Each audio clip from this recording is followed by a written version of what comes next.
Clear prop.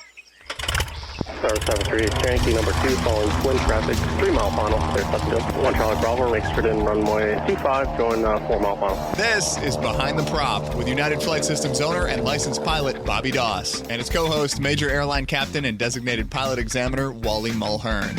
Now let's go Behind the Prop.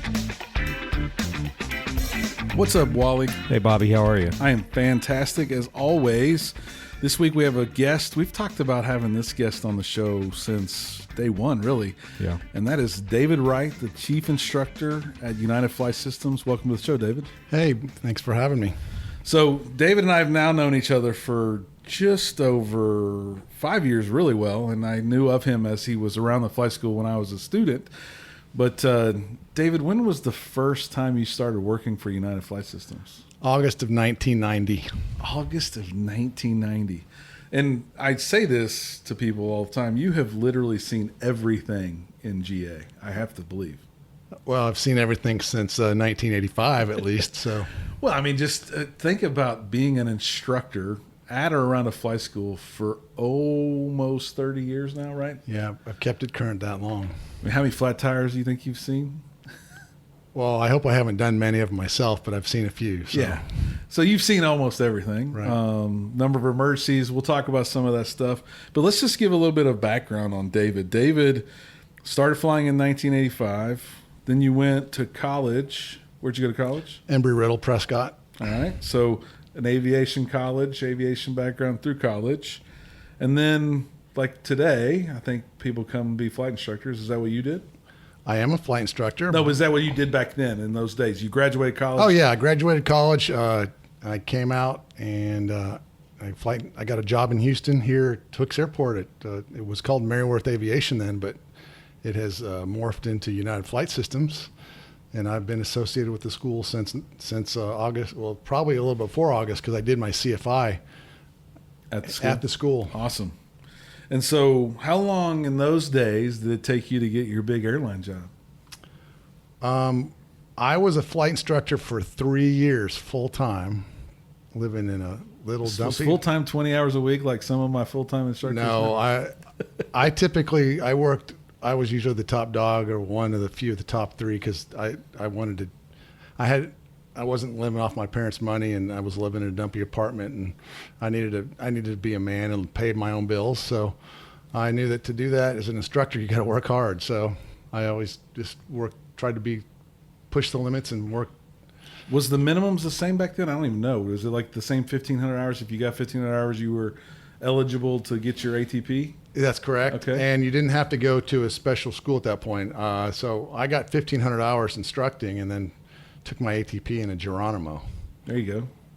And so you had 1,500 hours. You started interviewing. Did you get jobs, offers? No, I didn't get job offers. I probably got a job offer, or at least started looking available to do jobs about a year after my ATP. So that was 3 years in. I got my ATP during my second year.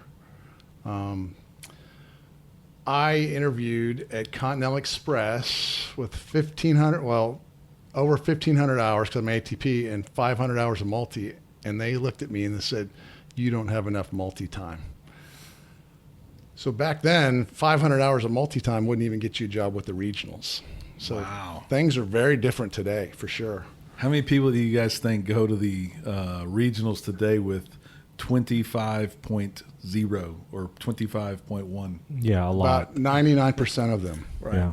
Yeah. I got hired at a regional in, it would have been the end of 1985, and I probably had, I'm thinking about 3,200 hours, 1,400 of it was probably multi.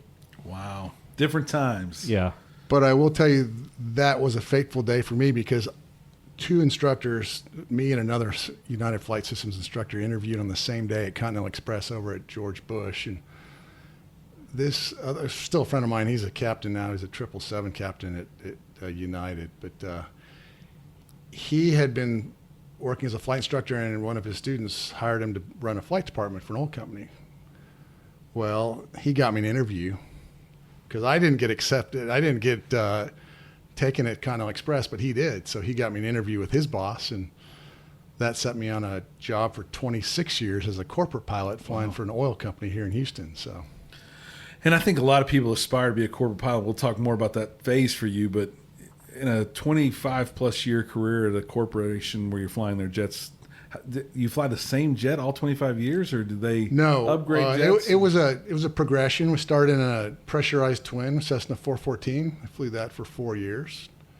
I did about 600 hours a year flying down below 18,000 feet in all the weather. Learned a lot about flying in that airplane. Then we progressed to a turboprop, a 441 Conquest 2. And then we went to a Citation Bravo and ended up a couple other airplanes in there. A Citation Mustang thrown in, a CJ4, and finally flew a Citation XLS for 4 years. So Wow. So I'm a Cessna. Prior to my job now, I was an all Cessna guy. I have 4 Cessna type ratings plus the Boeing type rating now. So Do you only have how many cards do you have in your wallet? I only have one.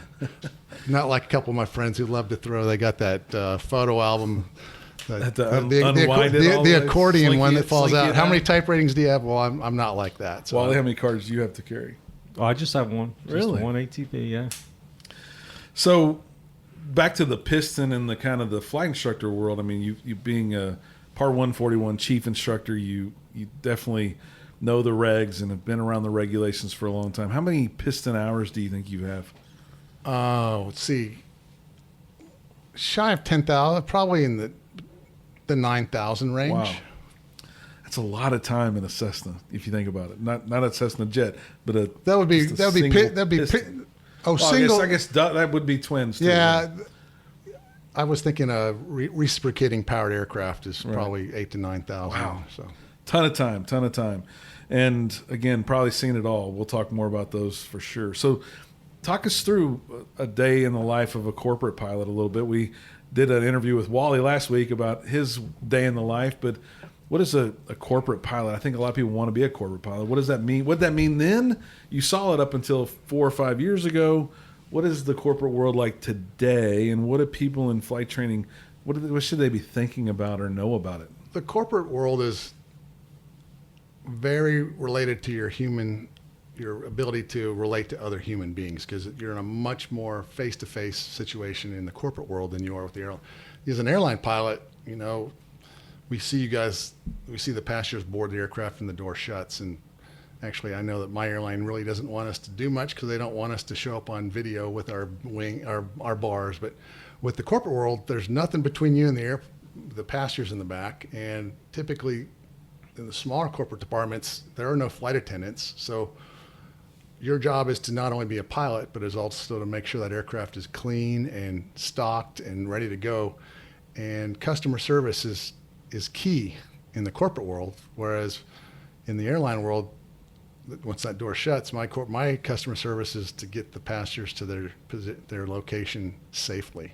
Yours is to say something funny on the overhead. I know what Southwest does, but we'll talk about that more too. So does that mean buying ice? Does that mean buying Yes. beer? Does that mean buying wine? That's correct. Cocktails? And On the way to the airport early morning, it's on the way picking up the catering, picking up the beer, the Wall Street Journals, the New York Times, and whatever the specific customers ask for. That's one of the other things. You have to know yellow M&Ms. You I want yellow M&Ms. you're not far off. I had one customer who loved Big Red, the soft drink Big Red, and if Big Red was not on the airplane, there was an issue. There was an issue, and so I had to, on a regular basis, find Big Red to make sure the airplane was stocked with Big Red. That's an interesting squawk. I've never heard a squawk where no Big Red, we cannot go.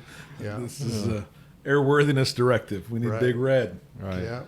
So 27 years, I'm sure you saw it all in that world as well. Any memorable trips that you can tell us about that was maybe a little crazy or quirky? Yeah, we had one trip where the company had donated the use of the airplane to a sponsorship. People could. It was a fundraiser, and the people that had won the contest used the aircraft to take us on a jaunt up to Oregon to go golfing. And we took off from Houston on a Sunday morning, and the first fuel stop was Salt Lake City, and we get a tap on the shoulder, and the airplane had been stocked with the little minis, and they had gone through the vodka minis drastically quickly. And the tap on the shoulder was, "Hey, can you call ahead and get us some alcohol?" And the first officer, I looked at him, like, "It's Sunday morning, and our first fuel stop is Salt Lake City. How's this going to work out?" Yeah, you're chasing time. It's still morning. Still morning, and it's Salt Lake City, a pretty conservative city. Yeah. Well, we called ahead, and guess what was waiting for us when we got there? There was a bottle of alcohol waiting on the desk. And we're like, wow. We could not believe that. And I just think that was a really interesting story. And then the same story, this one got really crazy, but we had to tell them, we had to cut them off because it got pretty wild. And then they wanted to go golf and have us set up on another jaunt to another city, and it got really crazy. But that was not typical for our company, very conservative. But this group of people, they were not our company people. First time in a private jet. Yeah. I would have probably acted the same way, for sure. So what's a day in the life like, though? You go pick up ice and beer and whatever, and you fly your president or executives to a location. Do you sit in the airport? Do you wait? You typically, a typical day for us would fly to another one of our outstation offices. It was all oil related, so it was going to be Central Western United States, and we'd fly our passengers to the office. They'd get out, do their work, 4:30, 5 p.m. in the evening. They say we're coming back. We'd load up the plane, have the food and the catering ready to rock, and flight plans filed, and we take off and come home. Awesome. And that was, I mean, I remember you had a pretty good schedule back in those days. Like you had lead times, but you knew you were going to fly. Yeah, I would say that my advance. corporate job was atypical in that sense. We probably had 2 to 3 weeks advance notice of a trip. It was very, very rare that we got a call that said, "Hey, be at the airport in an hour because we got to go somewhere." But there are a lot of corporate jobs that are not like that. Whereas you're on call. We in the airline world call it living the reserve life, but you're on call 24/7 and you're ready to rock when the phone rings. Wow. In my career at that point, I'd had probably 3 of those over 27 years. So that's minimal. Some guys get that probably each week. Yeah, for sure. Tell us a little bit about how would you go? You meet a lot of instructors, a lot of people that are building time to go to the airlines and hopefully fly jets, right? What would your suggestion, tips and tricks be to someone who's in the 700-800 hour range who wants to be a corporate pilot? Maybe they don't want to be an airline pilot at the airlines. They want to be a corporate pilot. What would you tell them to do? Well, the corporate world is one where you have to know somebody almost within the company just to find out what's going on. It's not like they advertise for their jobs. It's word of mouth. I heard that an analogy, you got to be inside the fence. Right. And I think that analogy works pretty good because you have to know. In my situation, I knew someone who got me the interview. I wasn't the only one that interviewed for it, but it was because of the connection that I got the interview. So people connections is where you got to meet people. The man who started the company was he was a student pilot, and that's how we met him. Is through him. He was learning to fly, and he simply asked his flight instructor, "Hey, we need a flight department. Would you like to set it up for us?" And it snowballed from there. Yep. And that was just because this man who was learning how to fly decided he'd rather have someone else fly him around. And, Well, there's no doubt you can meet some pretty interesting folks around a fly school, right? That's absolutely people that are around learning how to fly. If they're in their 40s, they probably are doing okay, right? They probably have made some money or have money to spend on flight training. They're not being sponsored by parents anymore, probably, and they probably got cool jobs and maybe have access to other planes, right? I've had some great opportunities by just being around the fly school to fly some pretty cool stuff. Yeah, there's quite a variety of people that you meet around an airport. I've never been in a Saratoga, but someday I just hope I can get in a Saratoga and fly somewhere. Yeah, I wonder who has one. Well, speaking of interesting people, let me just throw out a kind of an interesting story. I was given a check ride to a gentleman, and if he listens to this, he'll get a chuckle out of this. But we were talking, and I was trying to get him to talk about the POH, and the comment I made, I said, well, if you're you don't know how to reset the clock in your car, what would you look at? And he goes, oh yeah, the owner's manual for the car. And I go yeah. And I said, well, I don't know why I said this, but I said, by the way, what kind of car do you drive? And I expected him to say a Toyota or a Ford or a Chevy or something. He goes, a McLaren. and I thought to myself, wow, that's like a race car.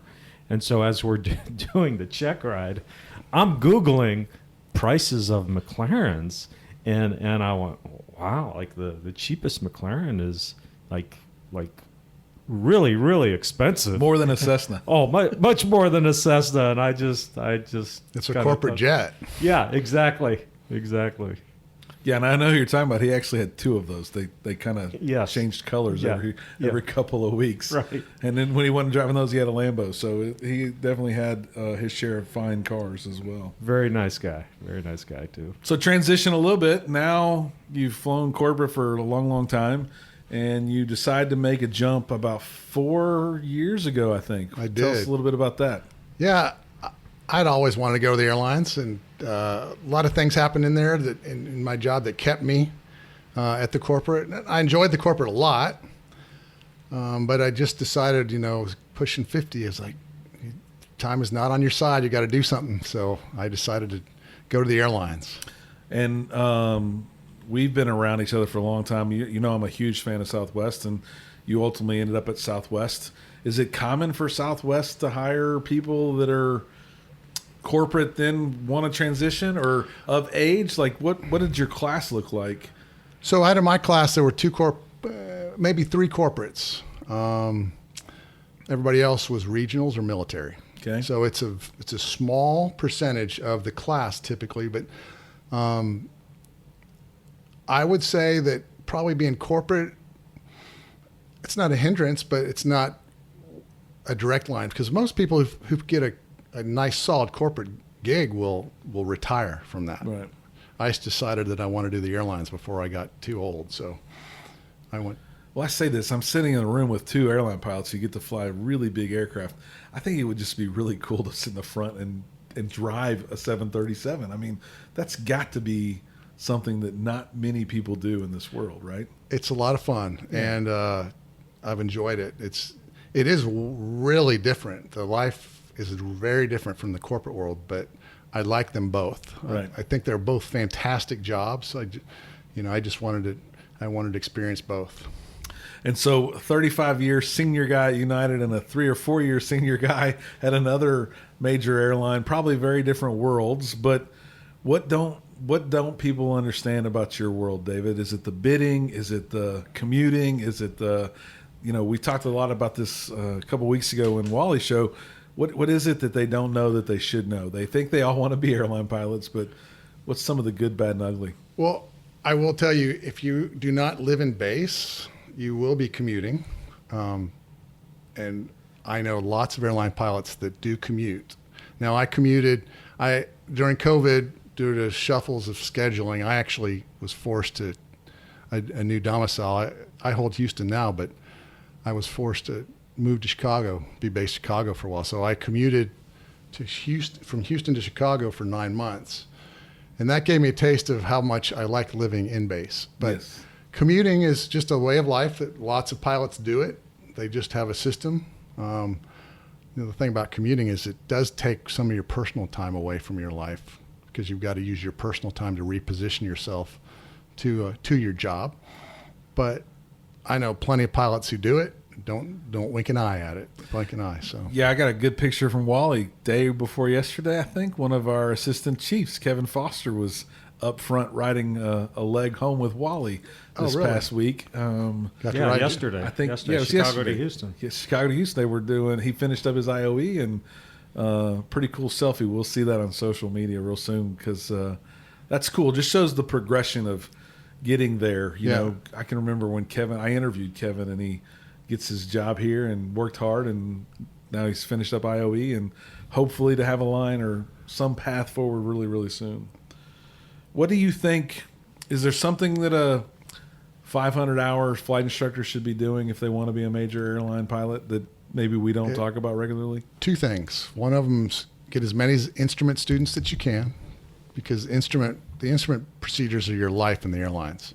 And the more natural you are with them when you get to the airlines, the easier it is in the simulator and then in the airplane itself. So if I'm not a double I today, I should put my fork in the ground and say I don't need it. I just need 1,500 hours? No, you need to spend some money on getting some education on getting your double I so that you can get some instrument students and then get out in the real world and do some instrument flying. And I know your feelings, Wally, but you feel the same way, right? Like, Oh, yeah. Well, David said something, real world instrument flying.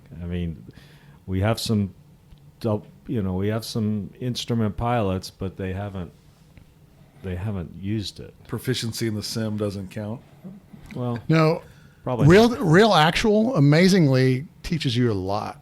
Yeah. The hood is, it's important because it's what you have to do when you're training or you don't have clouds. But when you hit the actual, you have no choice but to do exactly what you've been trained to do. Because if you don't fly the way you're supposed to, you're gonna hurt yourself. Well, I haven't flown a lot of actual, but I probably have 25 hours. While this room might have upwards of 40,000 hours, I'm not the big heavyweight in the room. But your body does feel different. You have to almost train it to believe that what it feels isn't there. And I don't know if Bobby still experiences this. You guys, but Wally, I still get the leans. I'll be in a cockpit and going, man, this plane's not doing that. Yep. Yeah. And you just got to say, yep, you're right. No, that's what I'm saying. Like my body definitely still feels it. Like I feel like I'm rolling a little bit. And you got to say these instruments are right. You got to say that. You got to believe those instruments. Right. And I don't think if you just have foggles on, or if you're sitting watching someone with foggles on, that doesn't really count, right? You got to really do it. And the other thing is you can't say, you don't have the chance to pull your foggles up and say, oops, Yeah. uncle, let's start. No. You're Real in the deal from day You're one. in the game. You're in the game, and the game ends when you break out in front of the runway and land. And You are committed, as they say. Right. Yeah. So, instrument training, and I hear this a lot lately that no one wants to become a multi-engine instructor. I think the things I learned as a multi-engine instructor directly led to me being a good airline pilot. Because the more you practice these engine out emergencies, when you get a real V1 cut in the sim or in the airplane, it's really not, it's kind of a non-event if it's a natural thing for you. And the only way it becomes natural is if you do it. So I think that the double I and the MEI, I can't emphasize the MEI enough. And I hear a lot of pushback from instructors. Oh, I only need 25 hours.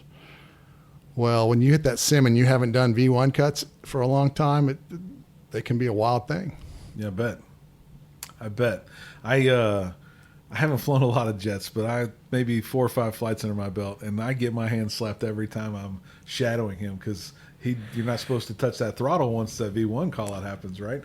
And for me, I can't let go of it because I'm used to flying a Cessna and holding it in a little bit, right? So yeah, it's something that's not natural. My first jet instructor said rattlesnakes. He goes, what's that word V1 cut? That handles a rattlesnake. Let go. Let go. Flee from that thing. So obviously you've had a little bit of an up and down major airline career. COVID, you were one of many rookies, young guys in the majors that experienced the opportunity to fly a bunch and then fly not much at all with the fear of maybe not flying ever again. Yeah, there's always for new airline pilots, you are at the mercy of the up and downs. The ups are great, but the downs can be hard. I'm grateful that my company was fine. We made it through COVID without me getting furloughed, but that thought did go through my mind. No doubt. I was like, I gambled a 26-year job to go right into this, and it's like, that's life. We'll roll with it. So that's right. Wally, I know we were doing this and other things during COVID, but what was COVID like for a 30-something year guy? Did you have a lot of time off in COVID? Yeah, I did. With my airline, we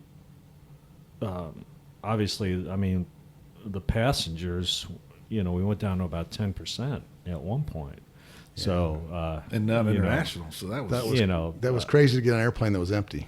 Yeah, and you can't just fly airplanes around with nobody paying the bills. So yeah, I mean, I think our airline got creative, and we didn't furlough anybody. We some people were paid depending on your seniority. Without getting into it, some people took some pay cuts, or shouldn't say pay cuts. We didn't cut the pay rate, but we flew less. Right. So you did have more time off, and then there was the opportunity to not fly at all and just take a smaller pay amount, which I did a couple of months of that. So, but yeah, I think everybody was just looking around, just thinking, when's this craziness going to end? Yeah, And, they were different. Like our company had voluntary time offs or early retirements. right. All those things to cut the number. And without that, I would have been furloughed. Yeah, I can remember, I was a flight school owner, and you saw the airlines diminishing, thinking, "Oh my gosh, what's the future going to hold here?" Right? I think all of us, I can remember people saying, we're not going to recover from this." And then now you fast forward 3 or 4 years later, and it's But it was like a light crazy. switch. It wasn't gradual cutoff or a gradual increase. It was someone turned the spigot completely off, and then turned the spigot right back on. it's crazy. It was yeah. crazy. Signing. I would have thought 3 years ago there would never be another signing bonus for a regional pilot, and I think all of them are doing something right now to help fill the gap that we have in the regionals. Right.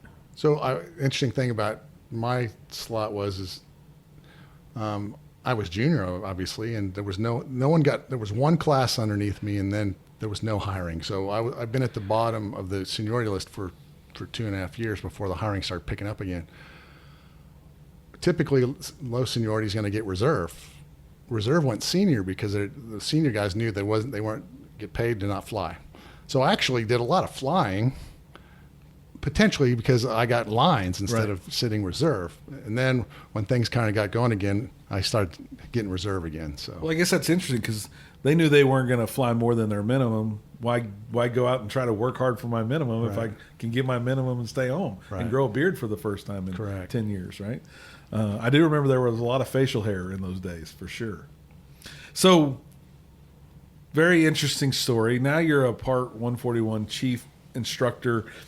I'm the owner of that school. We work together closely on all things regulatory. You wrote a book on the regs one time, didn't you? I did, and I haven't updated it in years, but I did. FAR's made easy. So Do you still sell that book? Is it still purchasable? it is. If you contact me directly, I do need to do my annual revision of it to get it up to the 2022 standard. So, All right. Well, but yeah, I did. I took Part 61 and Part 91 and turned it into just common English. And I know there's other books out there, but mine took a little different direction with it. It's really common English, and it's pretty fun. yeah, I've read it. It's a good book. It's something that does break down some complexity into some pretty simple terms, for sure.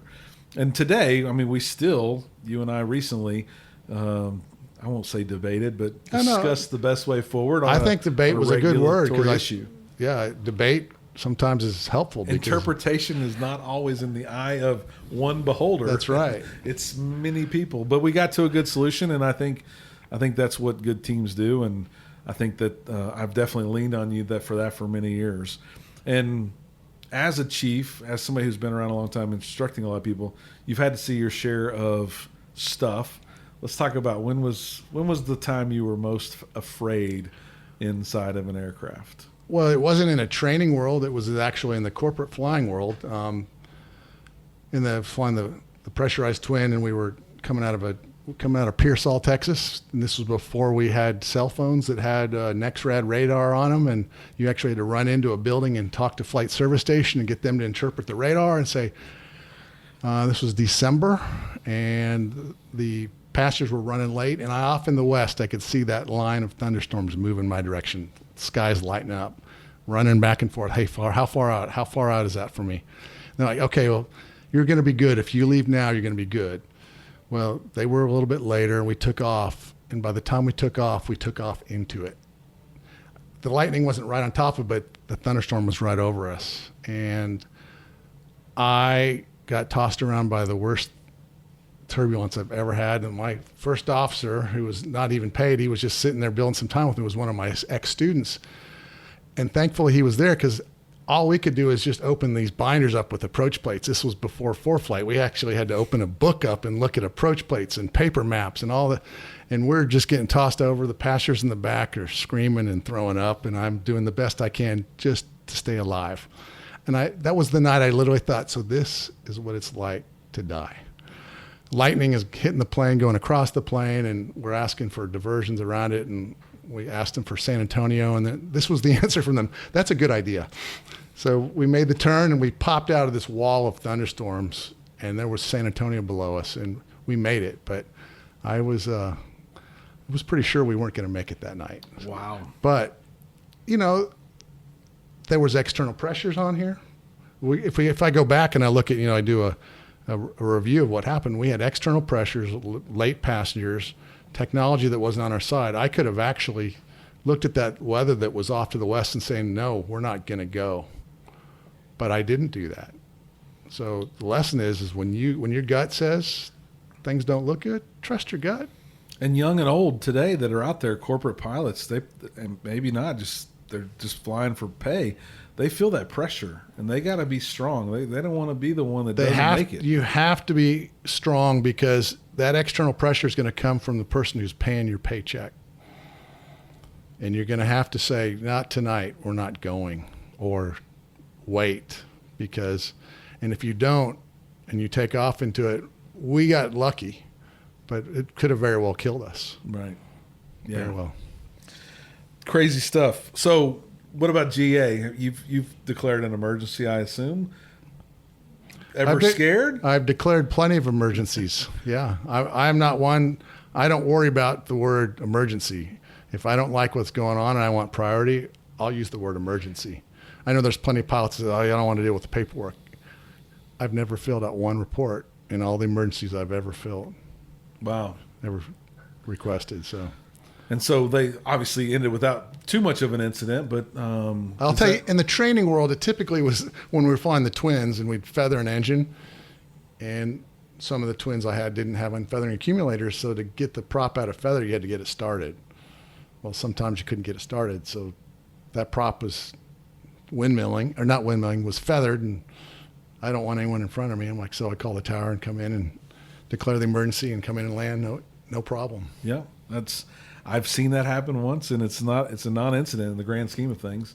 The FAA does call and check and make sure you did something to right the problem, and then it's over. No report, no nothing. I think the one training emergency that I remember was one of the magnetos went haywire on us in the middle of a chandelle, and the engine was trying to beat itself to death because it was mistimed. We had one magneto sparking and the other one not, because it wasn't time. So when we went through we got our heads together, we got the airplane going in the right direction, and went through the procedures, the flow checks, and found out that when we clicked the magneto to 1, it ran great. Like, leave it, let's go home. Yeah.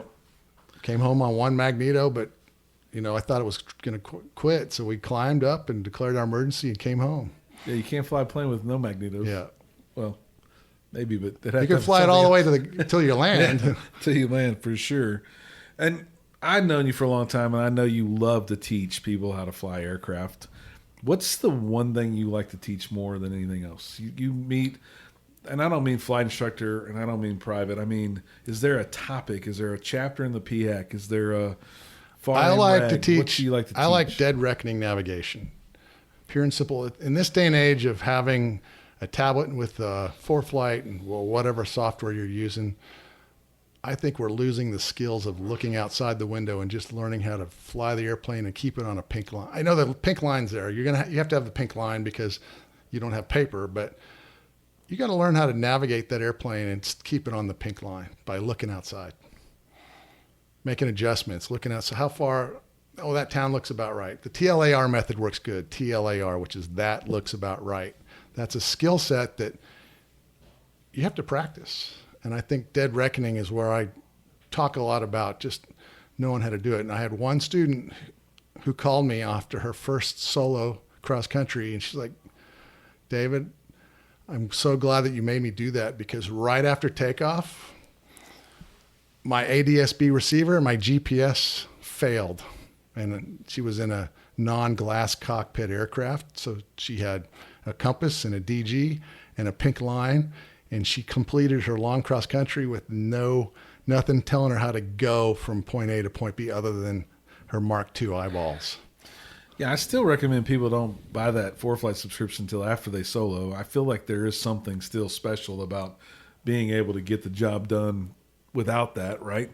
Maybe if you have it, use it as a backup. I did do all my cross-country stuff without ForeFlight, but I was the last of the few people that did that, I'm sure, right? Everybody has it now. And then I think the second area is standardized IFR procedures. I think that we need to teach, every instructor has to come up with a standardized process from the time they get to the airplane to the time they chalk it down. And they need to standardize and do that dance step the same way every time. Yeah. Because when you get to the airlines, I just think of the airline job as a big dance. It's intricate.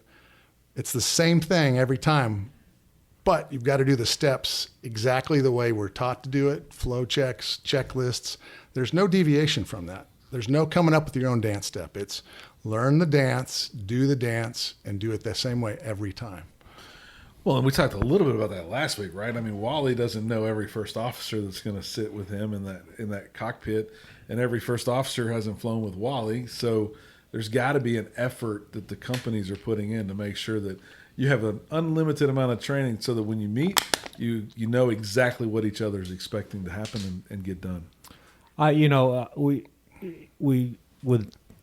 we're talking about is kind of instrument flying, I think, and a lot of times I will talk to students if I'm instructing or maybe on a check ride.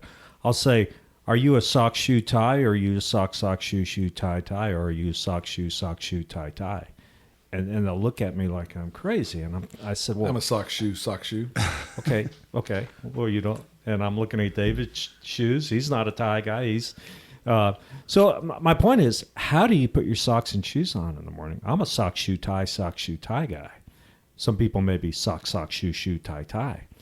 But I'll bet you do it the same way every time. Mm-hmm. I go left to right. Some people go right to left. I go right to left. Okay. But think about it. I mean, everybody's going to be analyzing how they put their shoes on that's listening to this the next day. I'll bet you do it the same way. And so when you get in an airplane, you want to do it the same way. And David talking about standardization, we were going into Frankfurt just a couple weeks ago, and my first officer was referring to the altitudes. He would say 15,000.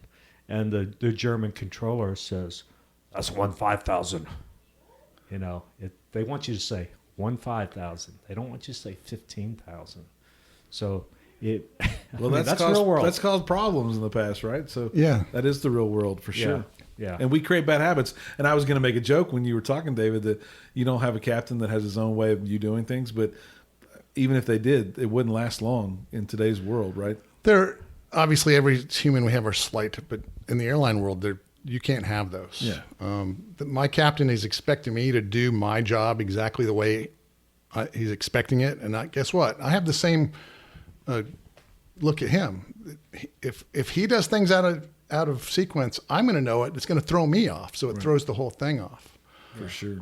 But, at the end of a good flight, if you got a captain, we get a debrief at the end. We're not perfect. I got debriefed the other day on a trip, and I was doing something out of sequence, and he was right. So I had to look at that going, absolutely right, Cap. I accept that critique, and I will change. So. And it comes the other way too. I mean, I've had first officers saying, "Hey, you're doing this, but the book says to do it that way." And I look and I go, "Golly, you're absolutely right. Thank you." Yeah. So I mean, we want to do it. I mean, it's down to the minor thing. I mean, very minor. At my airline, I mean, when we set the parking brake, the call is parking brake set, not brake set. Parking brakes. In our landing gear in Southwest, I remember in training, gear up, no, it is not. That is landing gear up. And I'm like, are you? And they're like, yes, we're serious. Yeah. And so you just have to say, okay, here's the thing. We get paid to do exactly what they tell us to do. Right. I don't get paid to change up what Southwest has already figured out what I'm supposed to do. Right. I get paid to do what Southwest tells me to do. Yeah. I joke all the time. If they say tomorrow we're going to start wearing pink pants, I would say, okay. Well, I'm sure there's some feedback loop, but I'm sure that there have been so many feedback items given that they're going to not change their SOPs anytime soon because we want to take a word out of something. And it's probably been retro tested so that it's the most safe for everybody as well. So very interesting conversation. David, thanks for being a great chief to our flight school and to our CFIs and to all of our students. As always, keep flying safely and stay behind the prop. Thanks for checking out the Behind the Prop podcast. Be sure to click subscribe and check us out online at BehindTheProp.com. Behind the Prop is recorded in Houston, Texas. Creator and host is Bobby Doss. Co-host is Wally Mulhern. The show is for entertainment purposes only and is not meant to replace actual flight instruction. Thanks for listening, and remember, fly safe.